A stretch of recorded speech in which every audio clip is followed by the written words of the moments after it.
नमस्कार। राष्ट्रबोध से मैं पवन केसवानी। भारत को हिंदू राष्ट्र बनाने के लिए धर्म संसद के माध्यम से बाकायदा संविधान बनाया जा रहा है। यूपी के मुख्यमंत्री योगी आदित्यनाथ ने भी हिंदू राष्ट्र की अवधारणा को सही मानते हुए कहा कि यह राष्ट्र के हित में है, समाज के हित में है, तो इसमें कुछ भी गलत नहीं है।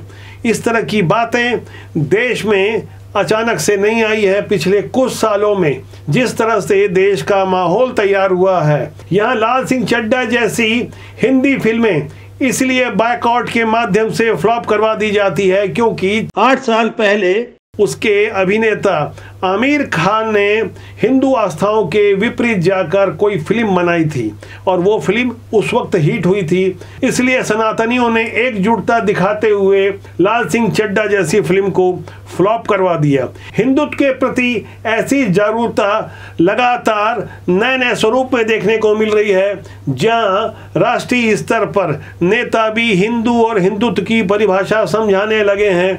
ऐसे में भारत के नए हिंदू राष्ट्र वाले संविधान के बारे में आज मैं सिलसिलेवार ढंग से बताऊंगा कि धर्म संसद के माध्यम से यहाँ ईसाई और मुसलमानों को वोट देने के अधिकार से वंचित रखने की बात भी कही गई है। दरअसल फरवरी 2022 की प्रयागराज में आयोजित धर्म संसद के माध्यम से हिंदू राष्ट्र को लेकर मसौदे बनाने की बात हुई थी और अभी हाल में ही जो नई जानकारी आई है, वाराणसी में 30 प्रख्यात संतों, विशेषज्ञों और संविधान के जानकारों के द्वारा हिंदू राष्ट्र का मसौदा तैयार किया गया है। फिलहाल 32 पृष्ठ तैयार किए गए हैं। 750 पृष्ठों का हिंदू राष्ट्र का संविधान तैयार किया जा रहा है, जिसे अगले साल यानी 2023 के माघ महीने में प्रयागराज में होने वाले धर्म संसद के दौरान प्रस्तुत किया जाएगा।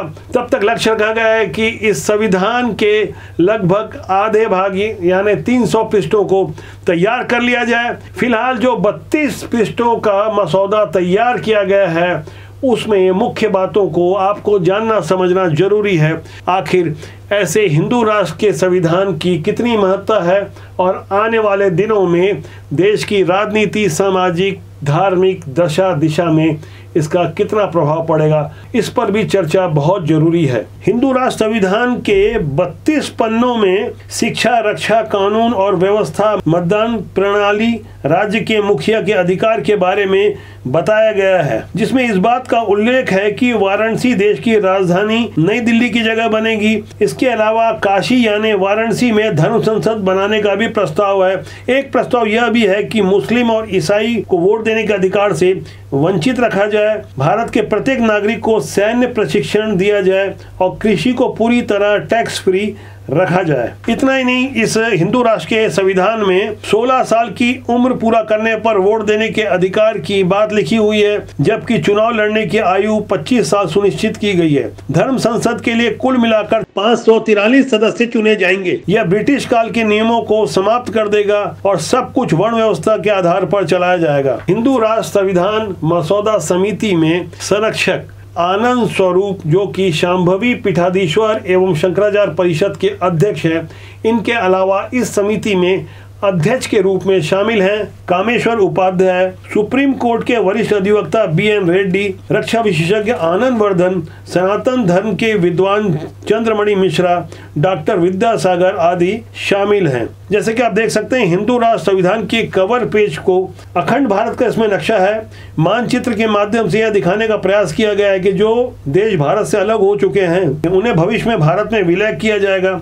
कवर पेज में अखंड भारत का नक्शा है। कुछ मंदिरों के ऊपर भगवा ध्वज का झंडा लहराते हुए भी नजर आ रहा होगा। हिंदू राष्ट्र संविधान के अंदर के पृष्ठों में शांभवी माता की तस्वीर है। इसके अलावा देवी देवताओं और भारत की महान हस्तियों के चित्र हैं, जिसमें माँ दुर्गा, भगवान राम, भगवान श्री कृष्ण, गौतम बुद्ध, गुरु गोविंद सिंह, आदि शंकराचार्य, चाणक्य, वीर सावरकर, रानी लक्ष्मीबाई, पृथ्वीराज चौहान और विवेकानंद जैसी महान हस्तियों और महापुरुषों की तस्वीरें शामिल हैं। यहाँ गौर करने वाली बात है कि भारत के मौजूदा संविधान के पहले पन्ने में ही राम दरबार की तस्वीरें हैं और अंदर के पृष्ठों में भी अनेक देवी देवताओं की तस्वीरें हैं। भारत रत्न भीमराव अंबेडकर जी की अध्यक्षता में तैयार किए गए संविधान की मूल भावना में कभी भी धर्मनिरपेक्ष शब्द का उल्लेख नहीं किया गया था। 1976 में जब देश में आपातकाल लगा था, तब उस समय की प्रधानमंत्री इंदिरा गांधी के नेतृत्व में धर्मनिरपेक्ष शब्द को संविधान की मूल भावना से अलग जबरदस्ती थोप दिया गया था। उस वक्त जब समूचा विपक्ष और मीडिया जेल में था, वहां धर्मनिरपेक्ष शब्द को जबरदस्ती थोपा गया था। धर्मनिरपेक्ष यानी धर्म से अलग यानी धर्म के निरपेक्ष। इस शब्द को कभी भी मान्यता संविधान की मूल भावना में नहीं दी गई थी। राम दरबार की तस्वीर से स्पष्ट होता है कि भारत का मौजूदा संविधान भी हिंदू राष्ट्र का ही पक्षधर लगता है। हिंदू राष्ट्र संविधान के बारे में मसौदा समिति के अध्यक्ष आनंद स्वरूप ने मीडिया को बताया कि यह एक कार्यकारी प्रणाली होगी जिसमें हिंदू, सिख, बौद्ध, जैन सभी को मताधिकार मिलेगा और हिंदू राष्ट्र में रहने वाले हर जाति और लोगों को सुरक्षा दी जाएगी। नए संविधान में अंग्रेजों के द्वारा बनाए गए कानून जिन्हें आज भी लागू किया गया है, इसे समाप्त कर त्रेता और द्वापर के आधार पर दंड और न्याय की प्रणाली को स्थापित किया जाएगा। गुरुकुल प्रणाली फिर से स्थापित होगी जिसमें आयुर्वेद, गणित, नक्षत्र, भूगर्भ, ज्योतिष, शिक्षा आदि की शुरुआत की जाएगी। हिंदू राष्ट्र का मसौदा धर्म संसद के माध्यम से प्रस्तुत किया जाएगा। पिछले दिनों दिल्ली और हरिद्वार की धर्म संसद को लेकर कुछ विवाद हुआ था। हरिद्वार की धर्म संसद में महंत यति नरसिंहानंद गिरी और वसीम रिजवी को आपत्तिजनक बयानों के लिए गिरफ्तार किया गया। इस विवाद के बाद अब प्रयागराज में 2023 में जो मसौदा तैयार होगा हिंदू राष्ट्र का, इसे लेकर एक नई बहस की शुरुआत इसलिए भी ज़्यादा तेज हो गई है क्योंकि यूपी के मुख्यमंत्री योगी आदित्यनाथ ने इस पर अपनी सहमति दी है।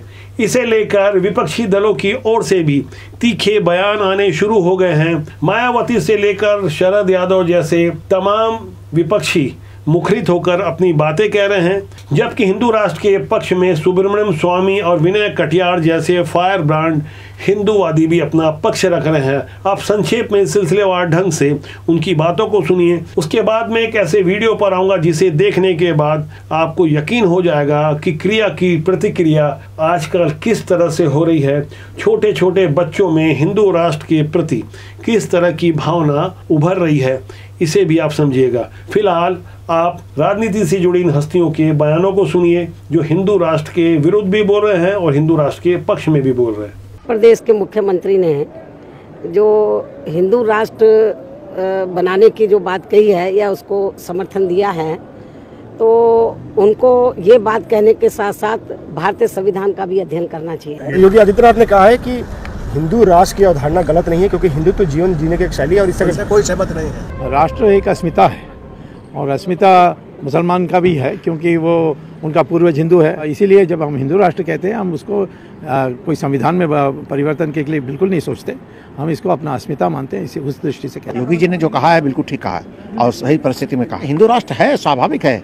जिस देश के अंदर सभी धर्मों का सम्मान हो, यही हिंदू राष्ट्र है। यूपी के सीएम योगी आदित्यनाथ को लेकर इन दिनों चर्चा इसलिए भी तेज है क्योंकि 2024 के बाद उन्हें भारत के नए प्रधानमंत्री के रूप में देखा जा रहा है। हिंदूवादी से लेकर सोशल मीडिया में खूब चर्चा कर रहे हैं। गोरखनाथ मठ के महंत और 5 बार के सांसद यूपी के मुख्यमंत्री योगी आदित्यनाथ यदि कुछ कहते हैं तो जाहिर तौर पर उसके बहुत गहरे मायने निकाले जाते हैं। उन्होंने हिंदू राष्ट्र पर अपनी सहमति वाली जो बात कही है उसे काफी लंबे समय से राष्ट्रीय स्वयंसेवक संघ के प्रमुख यानी सरसंचालक मोहन भागवत के अलावा भैयाजी जोशी की ओर से भी ये बातें कही गई है कि भारत में रहने वाले प्रत्येक हिंदुस्तानी हिंदू है।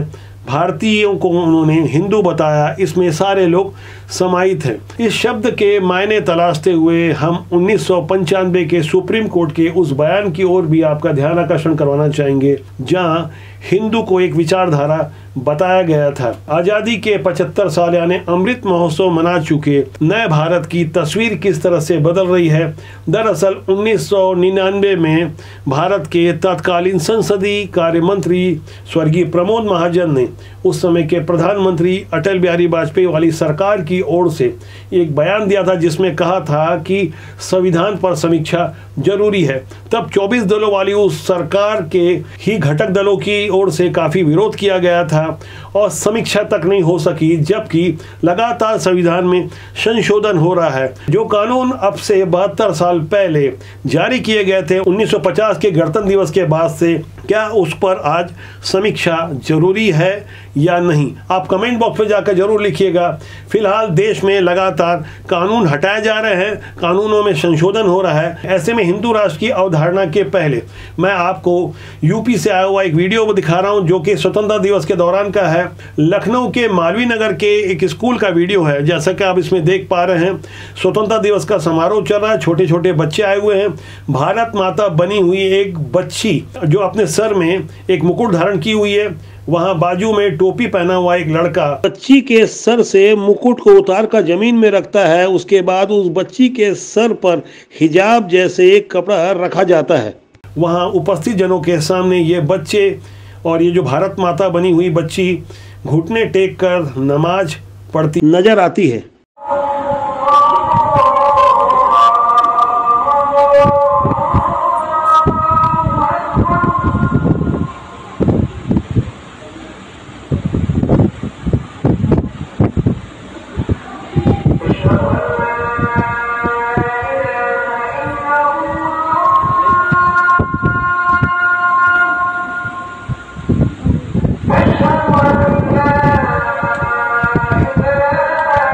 इसे लेकर सोशल मीडिया में तुरंत प्रतिक्रिया हुई और पुलिस की ओर से बयान आया कि यह वीडियो का एक भाग है।